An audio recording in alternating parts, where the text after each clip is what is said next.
to is thinking for themselves. That's a habit that they should be very much have ingrained in them. So it seems to me that although there's a lot of truth to that view that you're sketching out there, that we need to be constraining behaviour to some extent and ingraining good habits and so on, that is all entirely compatible with and indeed meshes very nicely with a liberal approach. To say that morality is relative, isn't it? Oh, I don't remember saying that. I think you did, because that morality depends on what your family or whoever, what they believe. Whether they believe that women are inferior or whatever, what they sort of be brought in a sexist way or a racist way.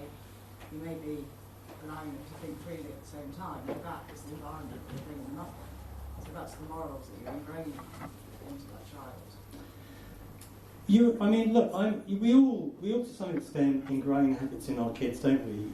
Even without even intending to. My kids are going to end up probably being, having very similar views to my own, and we all overestimate the extent to which we are all actually free thinkers. Actually, we flatter ourselves. We're not nearly as. You can't be because you've had so much of it taught in your early years. So in development. But if the bottom line is our best defence against moral catastrophe surely is to be encouraging young people to be autonomous, critical thinkers. To say that is not to. Yeah. I'm not quite sure why are you. You're worried about relativism. I'm not worried about relativism, no. Okay. I would just say that if you're going to bring children up in a certain structure and you're sort of teaching them right from wrong, that right from wrong will not necessarily be the same between one family and another. No, but you almost certainly won't be the same. No, you do not. So I think that thought may not lead. Yeah, look, you'll have this school over here having, we'll have one moral code. That school over there may have a slightly different moral code. Each can make a case for its particular morality. They can say this is what Jesus wants, and these people can say no, this is what somebody else wants. And so, what matters most to me is that each of those schools is saying to children, first of all, it's your free choice whether you're going to sign up to this religion or not. How many schools actually say that? Even state funded ones. Not that many. Secondly, children should be raised to think and question, actively encouraged to think and question. It's not just lip service paid to thinking and questioning, actually have people that hold the contrary view brought into the classroom so you can hear it from them, from the horse's mouth, not just get some straw man which can easily be knocked down. That should be going on in schools as well. That kind of encouragement, I think, is extremely important. That's not to say that I would allow any old moral position to be taught or defended in school. Obviously, I would not. And then we went into some very thorny territory. It's good. Where we draw the lines and why. Yes. So, in answer to one of the earlier questions, you said that you like the idea of moral educators questioning very basic beliefs that everyone in the class shares, and I completely agree with that. That sounds great. But does the moral educator also have a responsibility for making sure that we do indeed share those basic beliefs in the first place, or is the assumption that that's been done in early childhood at home?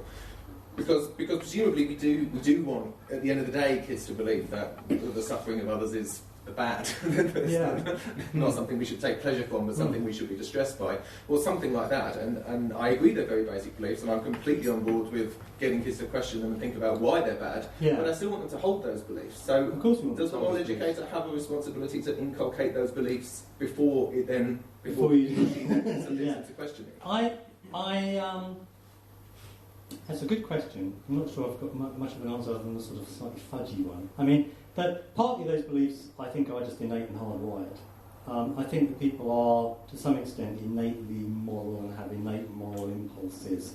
I just don't believe that, unless we're all being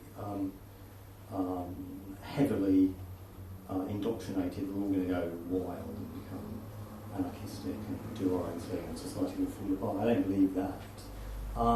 Having said that, I think that we have some duty to ingrain good habits in our kids from a young age, and in fact, to some extent, you're going to be ingraining those habits earlier than their than the stage at which they are able to really reflect properly on why it is that you're ingraining them. That's almost inevitably going to be true, isn't it? So that's fine. I have no problem with that. What I would say is that at the point where they can reflect, then you should allow them to reflect. And what religious conservatives like Jonathan Sacks typically will do is they will say, oh, but that's a really late stage. And it turns out it's not very specific, but it looks like it's not going to be until they're well into their teens before he's going to allow them to be thinking critically about the fundamentals of his particular religion in his particular schools. And at that point, the game's over. They're not really going to be free at all to think for themselves. It's a tricky one. I don't think there's any right answer, and it depends in part on precisely what moral principles and so on we're talking about. But to some extent, you will inevitably be ingraining before you are discussing. I just feel there's a bit of an assumption there that everybody's moral values are roughly the same. Well, they are. Go the world over, and you find that everyone has pretty much the same views about stealing and killing and so on. There was and it's got nothing to do with religion either, because go to Asia for 2 millennia. Basically, morality was entirely detached from anything that the Westerner would recognise as being religion, and yet it's the same old morality, same basic moral code as you find in very religious Western Europe. Yeah. There does appear to be a kind of a universal morality to which we're all drawn, to which to some extent appears to be hardwired into us, which is not to say, of course, that we're not perfectly capable of going very wrong indeed. Who have we not heard from? I think I've heard from all of you. Possibly you. Okay. Yes, okay. I was thinking, don't you think that they practice in classrooms, sometimes with quite young children, other children being asked to help to set the ground rules for a class, actually can show that children are capable of thinking about what's fair and what morality is from really quite a young age. When children are asked to say, what are we going to do in this class, how are we going to behave? It's a good question. Exactly at what age you can engage in what level of discussion. And so I'm just saying, at the earliest possible age you should be doing that. There's every reason to do it. I know that the people that have run, they call it Philosophy for Children program, P4C. They call it that, with children as young as the age of 5. I mean, it's not really philosophy, but it's a kind of critical engagement, at a fairly fundamental level. That again, there seem to be measurable benefits. It seems to be good for them. It seems to make them more mature, not just intellectually, but in other ways too. But I think it would be an exaggeration to call it philosophy exactly. But that's the kind of thing that I think we should be encouraging, certainly. But we can look at Kohlberg and Piaget and look at the stages at which children go through developmentally and get into nitty-gritty conversations about exactly what they're capable of doing when. But let's try it early and see what happens. I suspect that the reason why people will want to focus on that kind of point is because they will want to draw a line. They want to be able to get the indoctrination in early for as long as possible before the critical thinking starts, because they think that their particular religion will not withstand critical scrutiny. Frankly, that's the real objection. They think that unless they get their kids heavily indoctrinated, if kids are indoctrinated and then they lose their religion, then if all their morality is based on that, then what are they going to have left? Yes. Much better something that's actually internalised, that they based on their own judgment and thoughts. If their morality is based on them being passive receivers of the truth, they are very dangerous individuals. They are moral sheep. They will do the right thing while you tell them to do the right thing. They will follow the good leader, or the good leader is in front of them. But when someone else comes along, they will do the bad thing just as easily because the authority is telling them to do it, or because that's the way the flock has now decided to go. The society of moral sheep seems to me a very, very dangerous thing, and that is what traditional authority-based religious education produces. I think that's what we should really aim to Steve? Yeah. Do we have any more time? Yes, sir. Okay. Well, the gentleman at the back's been waiting a long time. Yeah, sorry. That's okay. Yeah. It does branch off from all these questions just now. Yeah. Even though the scientific method is morally neutral, do you believe science can explain morality based on the amount of empirical suffering humans experience? That's a great question. I think it's probably two questions, because there's the question of why do we make the moral judgments that we do, and then there's the question, how do you justify the moral judgments that we make, right? And science can answer the first question, no trouble, in the end. That's its province. The second question about how you justify moral ought claims, well, famously there's a problem, isn't there? That Hume's is ought gap. Science reveals what is the case, morality deals with what one ought or ought not to do, and you cannot rationally justify all conclusions by reference to purely is claims. So it seems that science just is morally neutral, as you put it right at the beginning. It cannot provide us with, ultimately, with that kind of moral guidance. It's not that scientific discoveries are morally irrelevant. Often they're very relevant, because our moral positions are in part based on empirical assumptions. So, I'm a horrible sexist git, and I don't think that women should get the vote. Why not? Because I don't think that people that are less intelligent should be allowed to vote, and women are less intelligent, right? That's my worldview. Well, you can just shoot that down scientifically. You can show that one of the premises of my argument there is not true. Women are perfectly capable of exercising the vote. So science is relevant to morality, but ultimately, when it comes down to the most fundamental moral claims, they cannot be scientifically underpinned. You can explain why people hold the positions, but you cannot justify the positions. And it's important that you separate out those two claims, because often someone like Peter Atkins, who's really, really scientistic and thinks that science can answer every question, he muddles that up, and he thinks that by explaining why people make the moral judgments that they do, that you've somehow justified them, which is absurd. I mean, you could argue that the rules themselves don't matter. I mean, it just occurred to me that rules are irrelevant. All that matters is that the group follows the same rules. Because I'm going to argue from the Darwinian perspective, if all the group follows the same rules, it's some way, I don't know, is it more efficient? Is it more effective? Do they survive? The rules themselves are irrelevant. The morality doesn't matter. It's just that the group follows the rules, because they all work in the same way. It doesn't matter. So the making mistake that morality matters. It doesn't.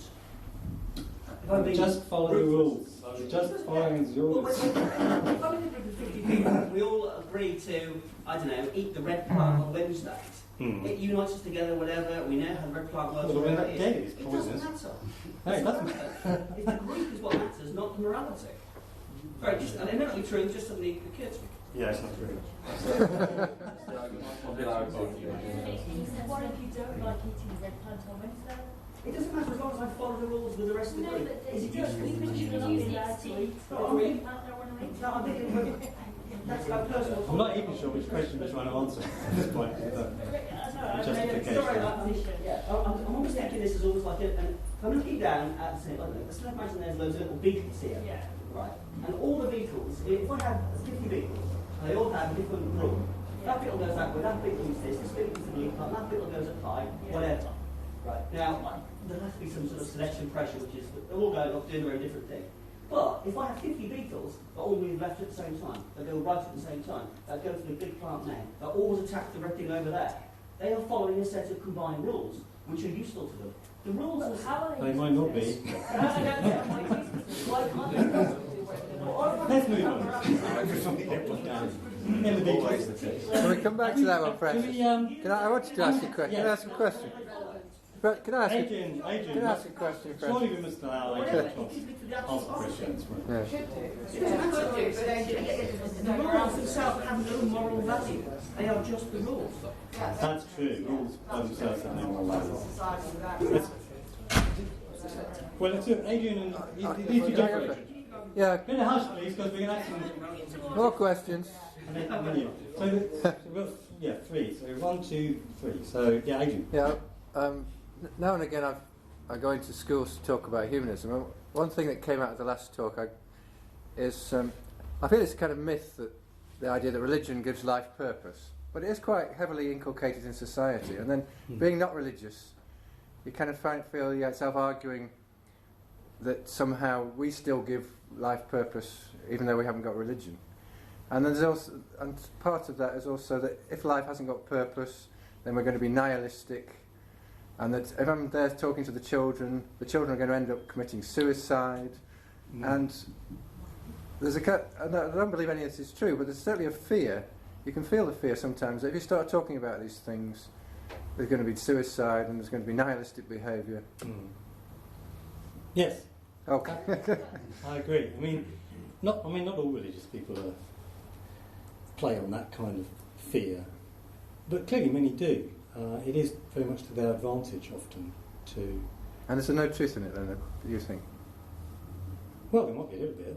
I mean, it's possible there is a little bit. I mean, maybe it's true that religious people are a bit happier than non-religious people, for example, and some people suggest that there's data to back that up, or that religious people are a bit more charitable than non-religious people, and maybe there's data to back that up. Some of these claims, some of these claims might be true. Some of them look rather dubious. So, I mean, the reports of more charitable giving, for example, amongst religious people, tends to be those are based on self-reporting, right?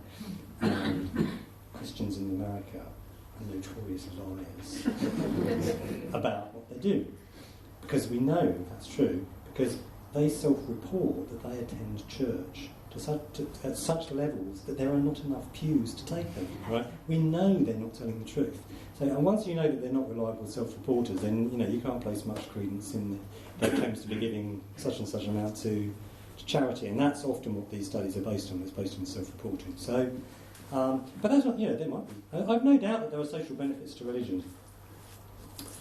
No doubt whatsoever. But it's just a shame it's not true, isn't it? So. Yes. Yeah. The case for liberalism. Right. I mentioned the thought reform processes on brainwashing on a couple of priests, and how in China, and how they're whether they were liberal or conservative in their views. One was cited as being conservative in their beliefs, and so I believe in this sort of thing. Yes. Was then brainwashed into being sort of the communist, atheist sort of thing, and was just as ardently like that. Where you had another priest who was quite liberal in their sort of their thing. Again, brainwashed and became a communist atheist. Was quite liberal in their communist atheist. Would they both? I can't remember if both of them returned back to their original thing. But the people who are more liberal tend to have a better time of it, returning back to their original ideas, which they can do over time. That's fair. I'm not. I need to find out about that. I'll cite you some book. Yeah, that would be very interesting. I mean, it may be that there is such a thing as the authority. There was a book called The Authoritarian Personality, wasn't it, published several decades ago. It may be that there are certain personality types that are more susceptible to authoritarian regimes, that are more naturally, spontaneously authoritarian themselves. In much the same way as I think you could make a pretty good case for saying that there is some people are rather more prone to religiosity than other people. Women, for example, a bit more prone to it. So yeah, and quite why that is, and whether there are markers for it. All this would be fascinating to find out more about that, wouldn't it? There was a lady over here. It was just to counter that gentleman's point that being a scientist, it's actually diversity that creates, makes life go forward. Well, for example, you could say a particular species following a particular law. Give the example of an extinct dodo, who this flightless bird that was, I think it was the Darwin ship that encountered that just came out and then basically died. The dodo. Followed a set of rules that it was programmed to do. So diversity is creates. Well, I agree in lots of cases, but sometimes you can imagine situations where simply by being efficient, you do something and it works. Yeah, but then and you stick to it. That you program it, but then there might be a change in the routine. Natural selection obviously requires mutation, random basic, variation. Yeah. Otherwise, you still work. Otherwise, you wouldn't exist. Yes, that's true. You know about morality being innate, isn't there just sort of really only two innate rules that are innate? One, don't hit me and don't nick my stuff. And that's it. In other words, don't attack me and don't steal my resources. Isn't everything else just tacked on? I have no idea. I mean, just... It's possible. I think this gentleman had a question. We probably ought to stop fairly soon. Yes. I don't want to miss the train. Yes. Right. On point. Okay. I would find it very difficult to give a full picture of how I understand children to learn morals if I didn't incorporate the use of the word play. We haven't spoken about play at all this evening. No. That's cryptic, though. You've got to say a bit more than that. What are you getting at? Play links children's own understanding, their language, to their actions. And it's the interaction between one's vocabulary and one's actions. And it's that interaction that seems to me to be where the critical children create their own pictures. I'm sure there's some truth to the thought that play, that we learn to be moral to some extent through play. I bet there's some truth to that. Can't be the whole story, but I'm more than willing to sign up to that as a component. I think we probably have to stop now, don't we? Yes, I think we should stop there. Yeah, sorry about thank you very much.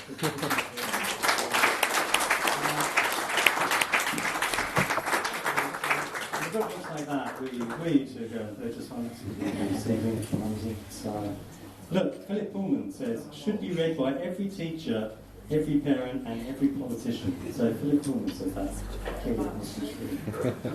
Thank you.